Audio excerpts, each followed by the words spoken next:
सभासदों, माननीय सभापति जी,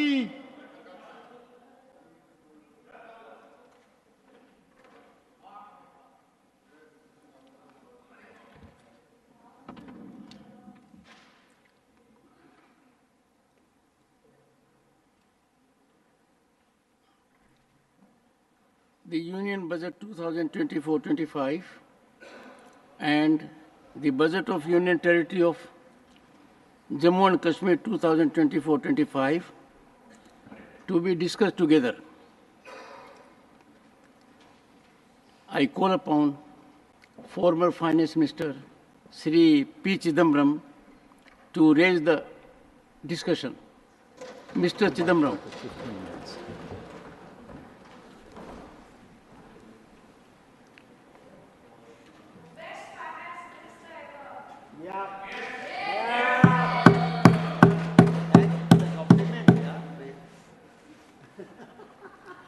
Mr. Chairman, I want to thank the Honorable Finance Minister One second. Please hear him patiently. for Please. the employment-linked incentive scheme and other ideas incorporated in the early part of her speech. I'm particularly happy that she had an opportunity to read the Congress manifesto. yes, And she picked the good ideas on page 11, page 30, and page 31. I would respectfully urge my honorable friends in the Treasury benches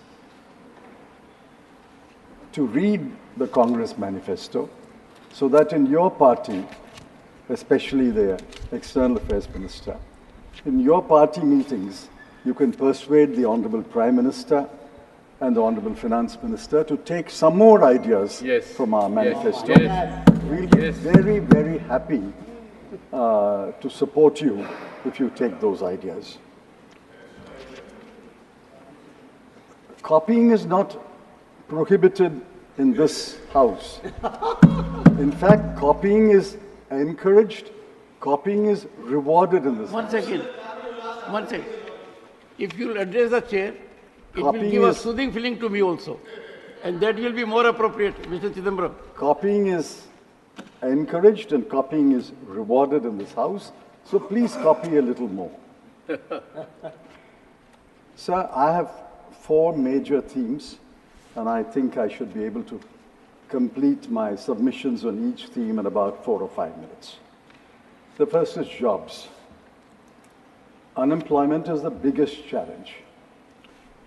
The Center for Monitoring Indian Economy has estimated all India unemployment rate in June 2024 as 9.2%. It may have come down. Now, earlier there was a production-linked incentive. When you introduce the employment-linked incentive, it must be for some reason. And I suspect the reason was that the production-linked incentive scheme did not create the kind of jobs that you wanted to create. So will the Honorable Finance Minister tell this House what is the outcome of the PLI? Once we know the outcome of the PLI, we can look ahead to what can be expected of the ELI. In fact, from paragraphs 20, 21, and 22, read with paragraph 51 of her speech, neither I nor any of my learned colleagues are able to get a whole picture of the ELI.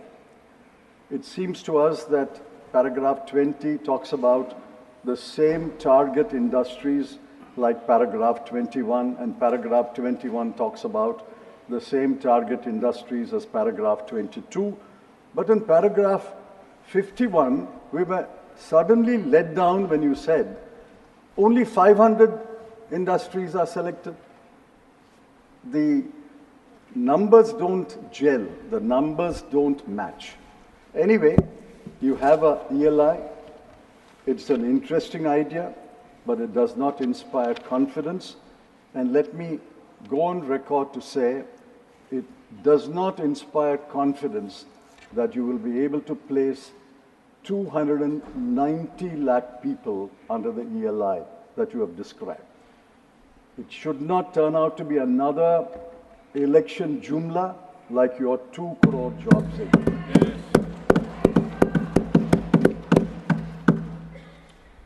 Now look at the magnitude of the unemployment problem. Uttar Pradesh Police Department conducted an examination for 60,244 vacancies. 48 lakh persons applied and wrote that examination. It was cancelled a couple of days later.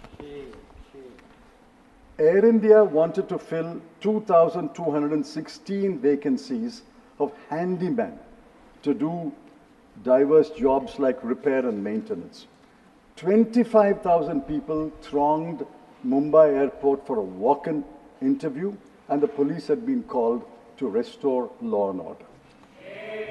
A private company in Gujarat sought to fill 5 positions.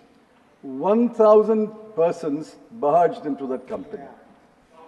Madhya Pradesh advertised 15 low-skilled government jobs. 11,000 applications were received. Among them were postgraduates, engineers, MBAs, and I'm sad to say, even one of them who had just written an examination to be a judge in the Madhya Pradesh High Court. The best illustration is by the Staff Selection Commission.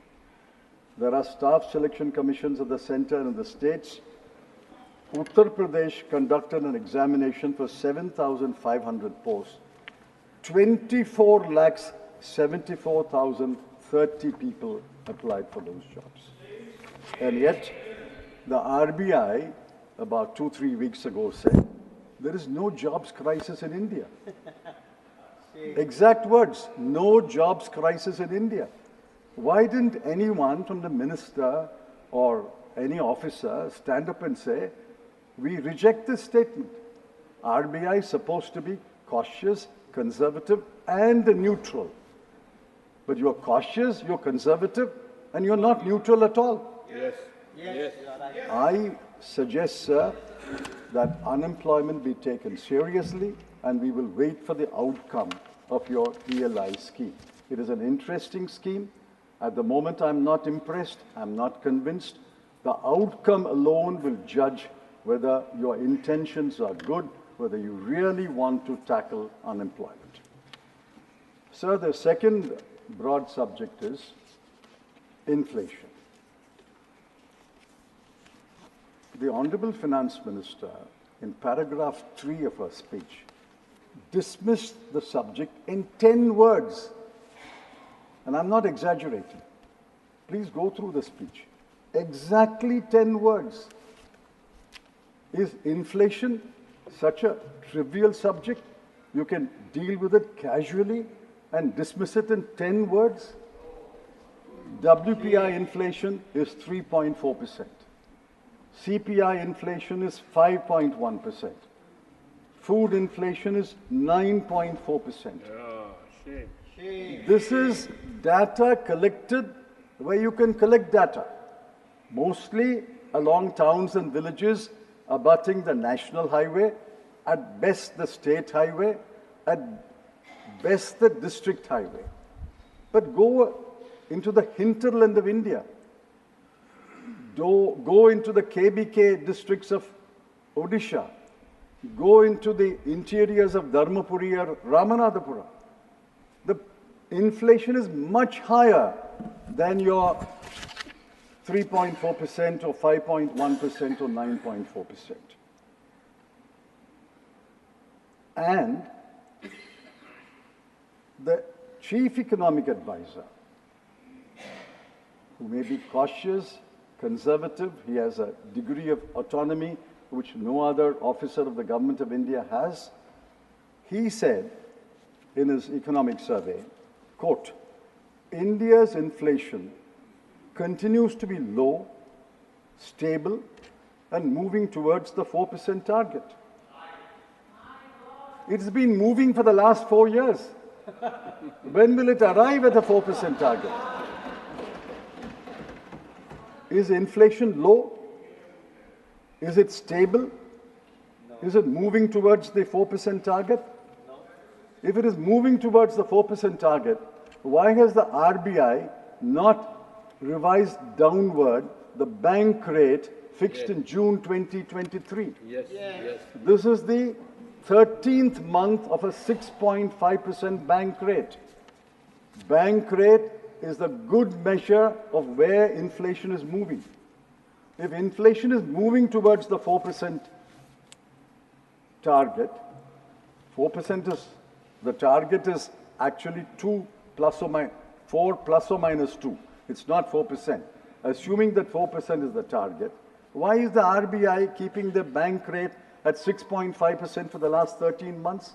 Why is the MPC, the Monetary Policy Committee, not willing to revise it downwards? And I think what the Chief Economic Advisor said in his economic survey is injury, and the Honorable Finance Minister dismissing the subject in 10 words is adding insult to injury. Inflation is a humiliating situation because every family is hit by inflation.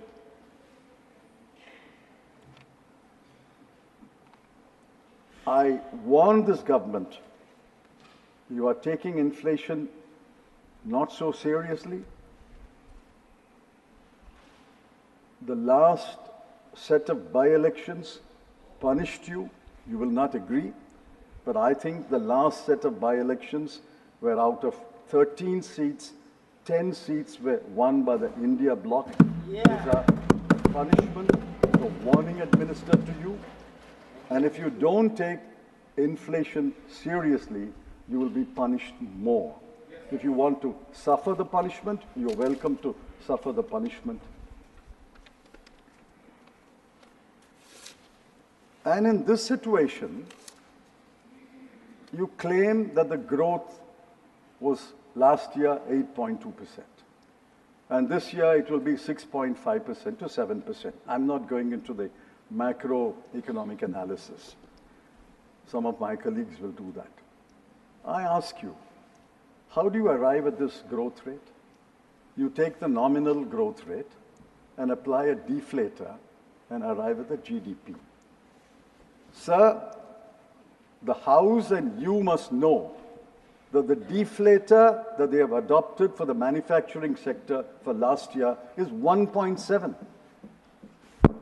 When wholesale inflation is 3.4, when CPI inflation is 5.1, food inflation is 9.4, how do you adopt a deflator of 1.7? In fact, I want the Honorable Finance Minister to tell us what is the deflator you have adopted for manufacturing, industry? What is the deflator you have adopted for industry and for agriculture? And what is the deflator you have adopted for services? Nominal growth is measurable, but your GDP in real terms is simply by adopting a deflator. And if you adopt a deflator, which several knowledgeable economists and experts throughout the world have severely criticized for the last 3 or 4 years, you will arrive at this rosy picture. You would adopt a deflator less than 1.7, you would not have arrived at 8.2, you would have arrived at 9.2. You adopt a deflator of 0.5, you will even cross 10%. So please tell us, what is the deflators you are adopting? Why are you adopting? And tell us what is the nominal growth rate and how do you arrive at these growth rates? These growth rates cannot be seen, but these growth rates can be felt by the people. Please, anyone moving around the people will know. The growth rate can be felt by the people. When there is impressive growth, when there is more goods and services, when prices are affordable, when there is money floating around in the market, when your pockets are jingling with coins or currency notes, you get the feeling that things are going all right in this country. Do you get that feeling? I travel at least 500,000 kilometers every month by road. I don't get that feeling. Does any honorable member from his constituency or state get the feeling that the people tell him, things are very good, things are very good, please go and tell the Prime Minister in Delhi, things are very good, we are very happy? Does anyone get that feeling? Sir, the third subject is wages. Now, this is a serious matter.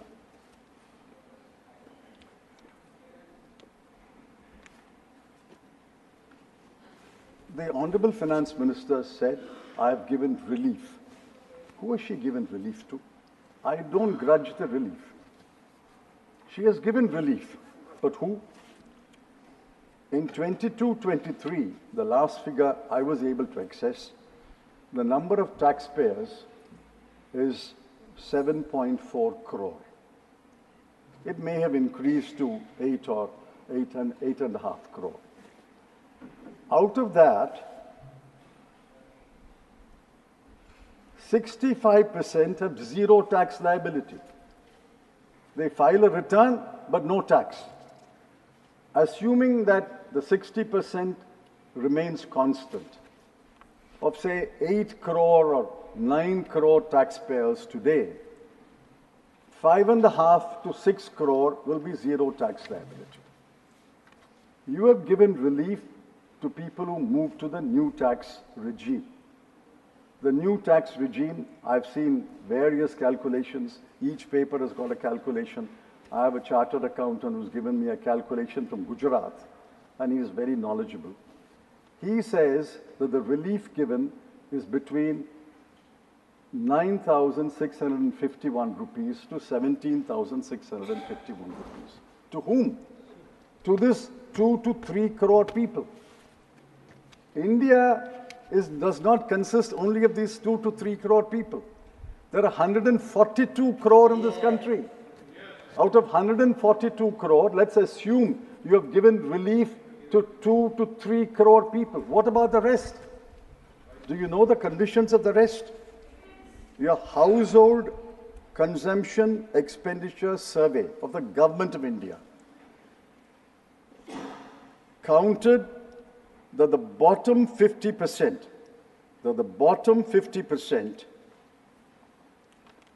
have 3% of the national wealth, 13% of the national income, and the monthly consumption in rural areas of the family is 3,094 rupees.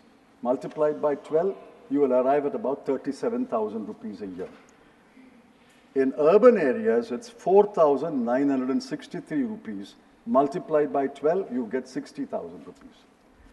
So we have 50% of the population, monthly consumption expenditure, 50% is 71 crore, have a monthly consumption expenditure of between 36,000 rupees to 50,000 rupees.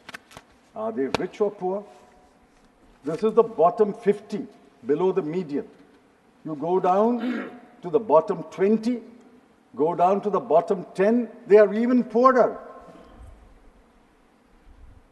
What is the relief for them? And the Niti Aayog chief executive officer says, India has virtually abolished poverty. Poverty cannot be more than 5%. Poverty cannot be more than 5% when you're talking about 71 crore people. 71 crore people, thankfully, is not 5%. Then India's population will be 1,400 crore. India's population is 142 crore. one half is 71. They are below the 171 crore. They are below the median, and this is the median income. Sir, I asked the Honorable Finance Minister, what is the relief given to them? Do you know that most of them are daily labor? 30 crore daily labor in this country. The others are irregular jobs. The regular jobs are only for about 17 to 25% of this country. All the rest are in irregular jobs or in daily labor. What is the relief given to them? In the World Hunger Index of 125 countries, we are 111. You may not accept the World Hunger Index, but the action that the government has taken, namely giving free food grain to 81 crore people, is a tacit admission that on the hunger index, we are very, very low. Forget the hunger index. 81 crore people, your own action shows that people cannot afford food. So, my last subject is federalism. What do we see around this country? All India service officers defy the directions and orders of the Council of Ministers of an elected government in Delhi. Funds are withheld from Kerala and West Bengal on one pretext or other. Borrowing limits of non-BJP states governments have been slashed. Tamil Nadu has been denied disaster relief assistance. I ask, why does the UPSC have to play a role in the appointment of the DGP of the state? Why should a state government not appoint the Vice Chancellor of state universities? And how did this government treat Andhra Pradesh and Bihar and Odisha before April? The same demand is there. The same Andhra Pradesh Reorganization Act is there. It was there. The Chief Minister was a different person. The same act, for 10 years, how did you treat them? For 10 years, how did you treat Bihar? When a leader wears one cap, you treat him one way. When he changes that cap and he wears another cap, you treat him another way. I don't grudge at all you're giving relief to Andhra Pradesh or Bihar. But what about the other states? We are a federal country. This is the death knell of federalism. If you pick and choose among states, you are the Union of India. You are the union government. You are the government of all the states. You cannot pick and choose one state and deny relief to another state. Sir, finally, I thought the Honorable Finance Minister loved Tamil. I missed her quotes from either Thiruvalluvar or any other classic literature. Maybe she didn't have time to quote from a classic poet in Telugu or in Bhojpuri. Maybe she will in course of time. I want her to remember that she was born in Madurai. She had a schooling in Viluppuram and she had a college in Tiruchirappalli. And it is very painful, as the Chief Minister of Tamil Nadu pointed out, that not in one place in her 60-page speech did she mention the word Tamil Nadu or Tamil. I'm not saying mention only Tamil Nadu. Mention all states. Or mention all the states grouped together. How many times have you mentioned Bihar? How many times have you mentioned Andhra Pradesh? I have no grudge.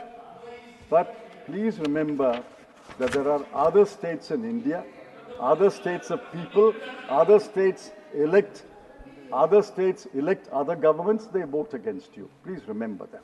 Finally, sir, I have 1 minute. I have 5 demands. 5 demands which I would urge the Honorable Finance Minister to copy from our manifesto. I demand this and I want answers. Respectfully, I ask the Honorable Minister to give us answers. If you don't answer this today or in the course of this session or subsequently, it is not as though these demands will die down. They will echo everywhere in India where the India bloc has a right to speak and write. First demand, we demand that a minimum wage of 400 rupees per day for every kind of employment. 2, we demand a legally guaranteed MSP.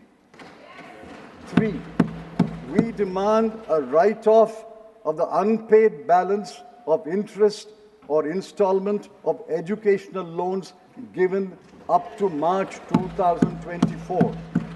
4, we demand the abolition, complete abolition of the Agnipath Agniveer scheme. And 5, we demand that NEET be scrapped, and if some states want to keep NEET, exempt all other states which don't want NEET. These 5 demands will echo not only in this chamber, it will echo throughout the country until you concede these demands. I demand that the Honorable Finance Minister reply to my demand that he should reply to this issue. Thank you. Dr. Radha Mohan Das Agarwal.